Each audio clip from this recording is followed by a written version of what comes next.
Good morning champion. நம்ம கூட மகேஷ் இருக்காரு, மோட்டிவேட் இன்ஸ்பெக்டர் ஆஸ்பிரண்ட். இன்னைக்கு அலவன்ஸ் பற்றியும் பிரின்சிபல் ஆஃப் மோஷன் எக்கனாமி பற்றியும் அவர் ப்ரீவியஸ் கொஸ்டினில் கேட்கப்பட்ட கேள்வி தொகுத்து வந்திருக்காரு. நம்ம எடுத்து பண்ணுவோம். அலவன்ஸ் அதில் அன்அவைலபிள் டிலே அப்படி அதுக்கு உதாரணம் என்ன சொல்கிறாங்க? நான் availability of power. So power அவைலபிளாக இல்லாமல் இருக்கிறது ஒரு அன்அவைலபிள் டிலேக்கு ஒரு உதாரணம் சொல்கிறாங்க. பாலிசி அலவன்ஸ்னால் என்ன சொல்கிறாங்க? Allowance is given by discretion of management in stop time, stopwatch time, study கால்குலேஷன்ல மேனேஜ்மெண்ட்டை கன்சல்ட் பண்ணி அதில் கொடுக்குற அலவன்ஸ் தான் வந்து பாலிசி அலவன்ஸ். அடுத்து principle of motion economy. Types of movement in a flow diagram noted by different colors.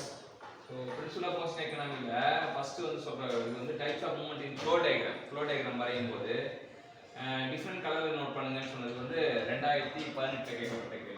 Motion economic பிரின்சிபிள்ஸில் என்ன சொல்கிறாங்க? Rules concerning human body is indicated except for the rest period that two hands should not be ideal at one time. So என்னன்னா ஒரு முக்கியமான rule இருக்குது. 2 கை இருக்குன்னா 2ல ஏதாச்சும் ஒரு கை வேலை செஞ்சுட்டே இருக்கணும். ரெஸ்ட் எடுக்கும்போது மட்டும் 2 கை சும்மா இருக்கலாம். ஆனால் மற்ற நேரத்தில் ஏதோ 2த்துல ஏதோ ஒரு கை வேலை செஞ்சுட்டே இருக்கணுன்றது ஒரு முக்கியமான ரூலாக சொல்கிறாங்க. அடுத்த பாயிண்ட் வந்து arrangement of work place. Next point, design of tools and equipments.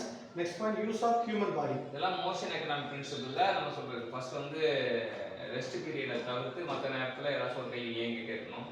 அப்புறம் அரேஞ்ச்மெண்ட் ஆஃப் ஒர்க் பிளேஸ் ரொம்ப மோஷன் எக்கனாமிக் பிரின்சிபிள்ல முக்கியமாக சொல்றது. அப்புறம் design of tools and equipments, use of the human body. So இன்னைக்கு என்னன்னா மோஷன் எக்கனாமி பிரின்சிபிள்ஸ் பற்றியும் ஆலோசனை பற்றியும் கற்றுக் கொடுத்தா மகேஷ்கே பாராட்டுவோம், நன்றி கூறுவோம்.